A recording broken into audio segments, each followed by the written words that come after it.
In the summer of 1941, a young high school girl met a young man at the shore, and a friendship blossomed.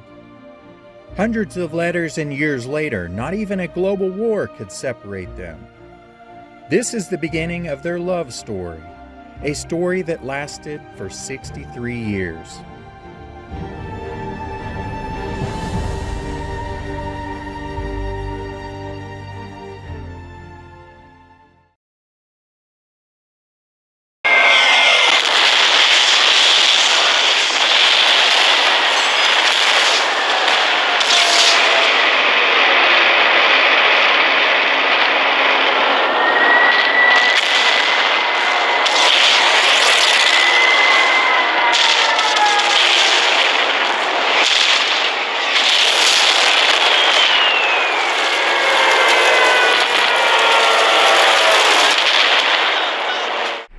Yesterday, December 7th, 1941,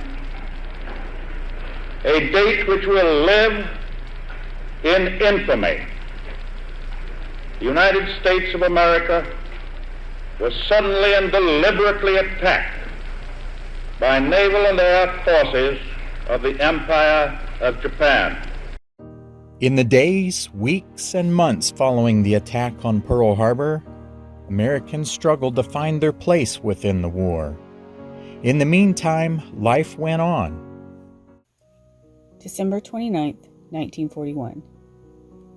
Be prepared to get dizzy. This paper is awful. Hey there, Wally. Je me décidé enfin envoyer quelqu'un. Translation: I finally decided to send you a few words. Get it? I don't blame you if you don't. Did you have a nice Christmas? Santa was sure good to me. I'm sure his pack must have been awful heavy by the time he reached here. Thanks for the Christmas card, too. It certainly seems wonderful to be out of school. If it wasn't for vacations, I'm sure I wouldn't be here today. Good golly, they run us ragged up at that joint I go to. At the present, I'm having a heck of a time trying to write an English essay and a thesis for chemistry. As it is, I'm getting nowhere fast, and I'm not going to work on it during vacation. About 2 weeks ago, I had the chance to fly American Airlines to New York and take a train back. I had a rehearsal, however, that afternoon, so I couldn't make it. Boy, was I bummed. This friend of mine who lives in Dayton flies all over the country, from New York to California. He's one of those geniuses. The gasoline pumps that he designed are being used in all of the bombers being made. He knows Orville Wright, Lawrence Tibbett, Wally Berry, and so many more it would take a lot of space up just to mention them. He takes me all over the place seeing and meeting famous people. Day after yesterday, he took me in Pratt & Whitney. Some guy. Well, no more room on this piece of paper. See ya, Lois. February 13th, 1942. Hello there, Wally. After much waste of paper and ink, I'm going to write you a really decent letter. By decent, I mean not laying you out in lavender, green, pink, blue, red, black, and a dozen more. The idea. First, you wouldn't come in because you weren't properly dressed. Good night. I was in slacks. Twice, when 2 fellows from Norwich came up, and on a Sunday too. The next time you wouldn't stop because we had company. It wasn't my company. In fact, I was bored stiff trying to entertain a boy and a girl, ages 8 and 7 respectfully. They're pretty good kids, but here I am doing everything all over again that I said I wouldn't. Anyway, Wally, you're too bashful. Going to join the Navy, huh? That seems to be the rage. I went to a party a week ago for a school pal of mine who has done the same thing. We all had a good time at Johnny's expense. He was to leave for Newport the Thursday after, so we all wished him good luck, etc. Then Thursday night I received a phone call from him. He was in the Naval Reserve, but they couldn't take him in for full-time because there wasn't any room for him. I don't think the government knows what they want. As for the Army, I received a letter from a friend of mine who is at Fort Wetherill, Jamestown, Rhode Island. He said he's going somewhere, probably Alaska. Good night. What's the female population of the U.S. supposed to do? Knit, I guess. Incidentally, don't bother to come up for a few weeks if the weather is good. We're going to take a trip and go to Ohio to visit relatives of ours. Incidentally, again, the man of the house, John, is the designer of the gas pumps for all the bombers being flown to England. He's one of these geniuses. Too bad I don't have some of his brains. I suppose you heard about the Army bomber crash up here in East Granby. My uncle was one of the first ones there. He said it was a horrible mess. Arms, legs, and heads all over the place. The pilot was still in his seat, head and arm off. Another's head came off while they were trying to remove his helmet. Another was just like a bug that had been stepped on. Ghastly, but the truth. Uncle Walter isn't the kind to exaggerate. He came home and went to bed. I have been home most of the week with a cold. Had a nice vacation anyway. Well, no more news.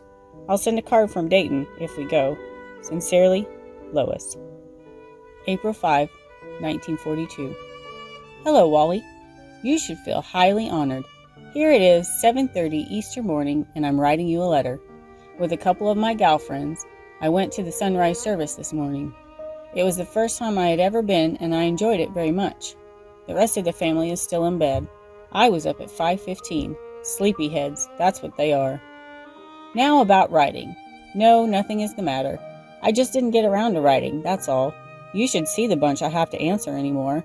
I can start a post office. It seems that every sailor, soldier, and Marine in the U.S. is writing me. Oh well, keep up the morale, that's what they say. School's the same. I'm still wondering if I'm going to pass chemistry. I certainly hope so, because I am already enrolled in college in Providence. Dear old Mr. Lemon is going in the Army tomorrow. Hereafter, if you get blown up around your way, it's probably due to Mr. Lemon, ex-chemistry teacher of Simsbury High School, this inventive genius, Pooey. Our trip to Ohio was wonderful. It would take a 550-page book if I ever attempted to put it down on paper. I met a lot of nice people out there, and they are much more friendly than we Yankees. The night before I left, I was taken to an honest-to-goodness nightclub. I was thrilled. No fooling. There were, besides other attractions, 4 South Sea Islanders who sang and played their native as well as popular songs. I really acted like a hick from the country when I went in there. Your Yankees can go fish. Ever heard of Billy Waddleman of the Boston Braves? We saw where he lived when we went through Zanesville, Ohio. Also in Zanesville is the only Y bridge in the country. It's a funny-looking thing and even funnier to cross. Well, I must make my breakfast if no one's getting up around here. Then I'll join the Easter parade. Remember me to the rest of the family, and I hope your dad will feel better soon. Sincerely, Lois. May 10th, 1942. Bonjour, Wally. I'm going French on you. Pat yourself on the back, my boy. I'm forsaking my homework to answer your letter. I decided it was about time I did something about my correspondence. The way it's piling up, I'll have to write one a day for a week. As ever, I'm still in school. Only 4 more weeks of real work, and then a week of graduation parties, etc. Right now, everything is coming at once. The junior prom is this Saturday. The tag is coming out at the end of this week, and the annual chorus is going strong, and I'm in a play to be produced June 5th. It's all in a lifetime, I guess, so I'll probably live through it all. This one-act play called The Pot Boiler is plain nuts. It's really a play within a play, and funny as the dickens. We're giving it for Sub-Freshman Day. The poor kids, after they see us, they'll do anything but want to come to SHS. No doubt, they'll learn. By the by, when do the schools in New Britain get out? We don't leave our institution's portals until June 18. Isn't that awful? All the colleges are out already, most of them anyway. A boy up the street, who is a senior at Yale, he hasn't graduated yet, but his brother, who is a sophomore at Wesleyan, has finished for this year. I was talking to him Saturday, and he said it was almost too early to get out. I can certainly see how that can be. The boys' prep school, Westminster, in town, is out the 9th of June. That's even better than the 18th. Ha ha, the Boston Braves are up there at last. Gee, I sure hope they stay there. With the tire and gas situation as it is, I guess we won't see many, if any, games this year. To that matter, I'll consider myself very lucky if I get as far as Hartford. Nope, no shore this year. Mrs. Corsine is afraid of a German sub coming up to see her. I don't think it would be very enjoyable this year anyway. I received a letter from a soldier who is at the Narragansett Bay Harbor Defenses, who says that the beaches are opening for the day but will close at night. That certainly would be sweet, I must say. Just think, you couldn't poke your nose out of the house for fear of getting it shot off. In a fog, that would be just ducky. You can't see your nose in front of your face in a Weekapaug fog anyway. But I have to have a blackout on top of it? Well, I think I've written about all I'm able and still have time to do French, Chem, and English. 2 tests tomorrow, too. I'll send you a picture when I get one. Avec mes meilleurs amitiés, Lois. Figure that out. June 19, 1942. Hello, Wally. Well, I doed it. I kissed SHS Bon Voyage last night with much joy and a few regrets. I want to thank you very much for that lovely card. It was very nice of you to remember. My essay went off just too good to be true, although I was scared stiff. Everyone says I didn't show it. Boy, if they could have only read my thoughts. I didn't dream people would make so much of graduation. You should see the house. Roses all over the place, and presents. Good night. It's like Christmas. It's been a full week with exams, stage rehearsals, class night, and then last night. I'm still suffering from the hour I got in. 8 of us went to the Lobster in Hartford and saw the floor show and ate, goodness knows how, a 4-course dinner. I guess we were in plain, ordinary celebrating. Did you read about the Braves Hartford game? The fellow next door and myself were 2 of the 6,000 some odd hundred who saw the game. The tire and gas situation didn't faze the people from Simsbury any. I'm willing to wager that there were more Simsbury people there than there were people from any other surrounding town. Speaking of baseball, you may be reading about a new Hartford senator by the name of Elmo Comrade before very long.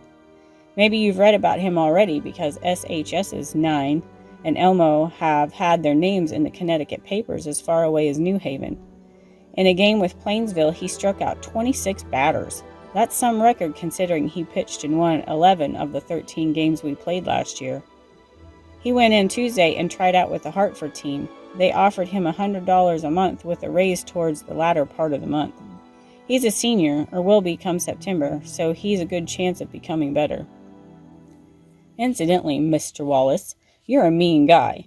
I had to chase up to the attic and dig around for my old Girl Scout book before I was able to decode your message. It's the only book around here with the Morse code in it. Well, I'm going out tonight, so I had better get ready now and not wait until the last minute. As long as I get in before I did last night, this morning, I'll keep peace in the family and also my health. So long, Lois. August 5th, 1942. Dear Wally, at long last, maybe we are both home and letters will get answered when they should. No telling when I'll go skipping off again, though. I had a swell time at Hartsfield.